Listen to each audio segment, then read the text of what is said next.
Hello दोस्तों, आज हम करेंगे मैथ के महत्वपूर्ण प्रश्नों को हल। और दोस्तों, इन प्रश्नों के अभ्यास के माध्यम से आप अपनी किसी भी परीक्षा की तैयारी को बेहतर कर सकते हो। आइए दोस्तों, शुरू करते हैं आज का पहला प्रश्न। दोस्तों, यहाँ पर प्रश्न में दिया गया है कि किसी परीक्षा में 52% विद्यार्थी हिंदी में तथा 42% अंग्रेजी में फेल हुए हैं। यदि 17% विद्यार्थी इन दोनों ही विषयों में फेल हुए हो तो कितने प्रतिशत विद्यार्थी दोनों विषयों में पास हुए हैं। तो दोस्तों, आप कैसे करोगे इन प्रश्नों को हल। दोस्तों, आपको यहाँ पर इस प्रश्न को वेन डायग्राम से हल करना चाहिए। और दोस्तों, वेन डायग्राम में हम सवाल को हल करने के लिए यहाँ पर व्रतों का यूज़ करते हैं। दोस्तों, आप यहाँ पर दो व्रत बना सकते हो क्योंकि यहाँ पर बात हो रही है दो सब्जेक्ट की, यानी कि हिंदी की बात हो रही है और अंग्रेज़ी की बात हो रही है। तो आप इस व्रत को मान सकते हो हिंदी का, और दोस्तों इस व्रत को मान सकते हो आप इंग्लिश का। बिल्कुल दोस्तों, इसी तरह से आपको व्रत को मानना होगा। और दोस्तों, यहाँ पर लिखा हुआ है 52% हिंदी का, तो दोस्तों ये पूरा व्रत जो होगा वो 52% हिंदी के लिए होगा और इंग्लिश के लिए हो जाएगा ये 42% का। तो दोस्तों, आपको इतना तो समझ में आ ही गया होगा कि किस तरह से हमने वेन डायग्राम के से सवाल हल करने के लिए दो व्रत माने हैं और दोनों व्रतों में एक एक सब्जेक्ट माना है और उस सब्जेक्ट का जो परसेंट है वो हमने इन व्रतों के बीच में लिख दिया है। दोस्तों, यहाँ पर लिखा हुआ है 17% विद्यार्थी दोनों विषयों में फेल हुए हैं। दोस्तों, यहाँ पर जो 52 लिखा हुआ है इसका अर्थ यहाँ पर ये है कि हिंदी में 52% बच्चे फेल हुए हैं और 42 यहाँ पर लिखा हुआ है, तो इसका अर्थ यहाँ पर ये है कि 42% इंग्लिश में फेल हुए हैं। लेकिन दोस्तों, प्रश्न में आगे दिया हुआ है कि 17% विद्यार्थी इन दोनों विषयों में फेल हुए हैं। तो ज़रूर दोस्तों, इन दोनों व्रतों में कुछ कॉमन भाग भी है। दोस्तों, जब आप इन दोनों व्रतों को इस तरह से बनाओगे तो यहाँ पर आपको दिखाई दे रहा होगा एक कॉमन भाग। बिल्कुल दोस्तों, ये हिंदी है और ये है दोस्तों इंग्लिश, और ये जो बीच में कॉमन भाग है उसको हमने कलर कर दिया है। तो दोस्तों, अब आप यहाँ पर क्या समझोगे। दोस्तों, जो ये कॉमन भाग है ये क्या प्रदर्शित कर रहा है, 17% को प्रदर्शित कर रहा है। तो आपको 17 को यहाँ पर लिख देना है। बिल्कुल दोस्तों, इसी तरह से आपको इस सवाल को हल करना है। आपको क्या करना है दोस्तों, आपको पता है कि जो कॉमन भाग है वो 17% है, तो 17 को आपको यहाँ पर बीच में लिख देना है। दोस्तों, उसके बाद फिर आप यहाँ पर देखिए कि जो हिंदी है उसका तो 52% है। तो दोस्तों, 17% तो आपने लिख ही दिया है, तो 52 में से 17 घटाना दोस्तों कि कितना प्राप्त होता है।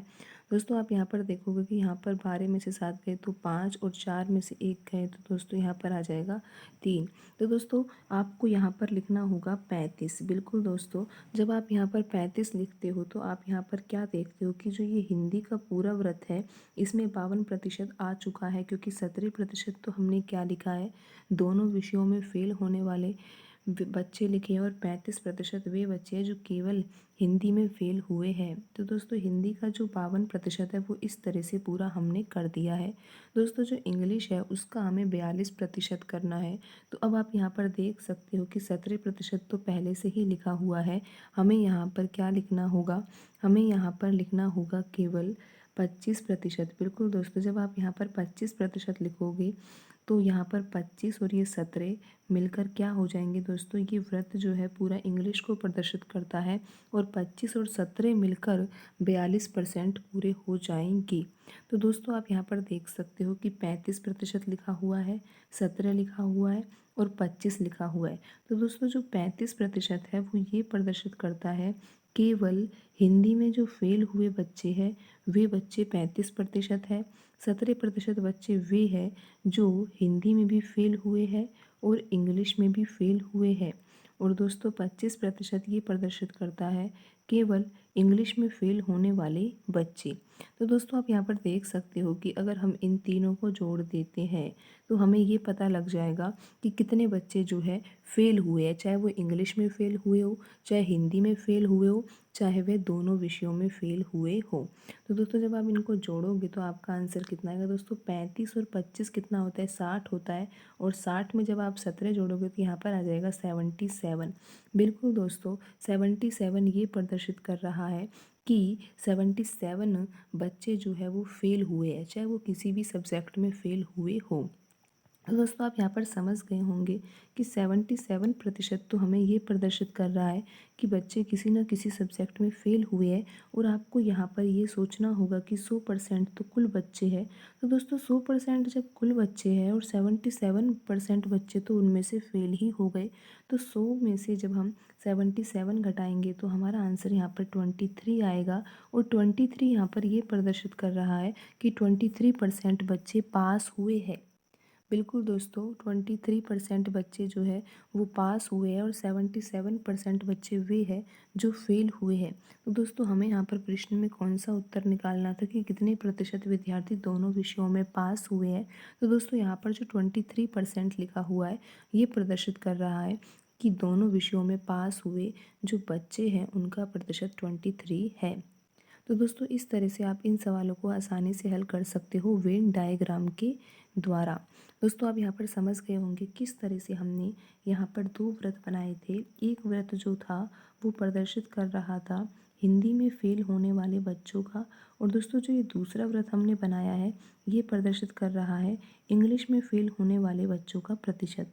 और दोस्तों आपको यहाँ पर कॉमन भाग भी दिखाई दे रहा होगा। ये कॉमन भाग ये प्रदर्शित कर रहा है हिंदी और इंग्लिश दोनों में ही फ़ेल होने वाले बच्चे। तो दोस्तों प्रश्न में ये 17% दे रखा है तो हमने यहाँ पर 17 लिख दिया था। और दोस्तों आपको यहाँ पर ये भी देखना है कि जो हिंदी में फ़ेल होने वाले बच्चे हैं जो उनका प्रतिशत है वो 52% है।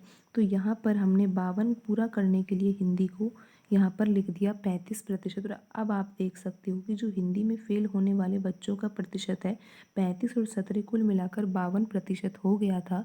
और दोस्तों यहाँ पर अंग्रेज़ी में जो फ़ेल होने वाले बच्चे हैं वो 42%। और आप देख सकते हो 17% हमने पहले से ही लिख दिया है। तो हमें यहाँ पर 25% और लिखना है जिससे कि ये दोनों जुड़ के 17 और 25 42% हो जाए। और दोस्तों फिर हमने यहाँ पर देखा कि भाई 35% जो है वो ये प्रदर्शित कर रहा है केवल हिंदी में फ़ेल होने वाले बच्चों का प्रतिशत। और दोस्तों 17% तो दोनों विषयों में फ़ेल होने वाले बच्चों का प्रतिशत है। और दोस्तों यहाँ पर 25% जो है वो केवल इंग्लिश को प्रदर्शित करता है। तो दोस्तों ये सब जो बच्चे हैं वो तो फेल होने वाले हैं। तो कुल यहाँ पर हमने निकाला तो 77% आ गया जो कि फेल होने वाले बच्चों का प्रतिशत है। और यही अगर हम 100 में से 77 को घटा दें और आंसर आता है 23। और 23 यहाँ पर ये प्रदर्शित करता है कि 23% जो बच्चे हैं वो दोनों विषयों में पास हुए हैं। तो दोस्तों इस तरह से आप आसानी से इन सवालों को हल कर सकते हो। दोस्तों आज की वीडियो में इतना ही, मिलते हैं अगली वीडियो में। धन्यवाद दोस्तों।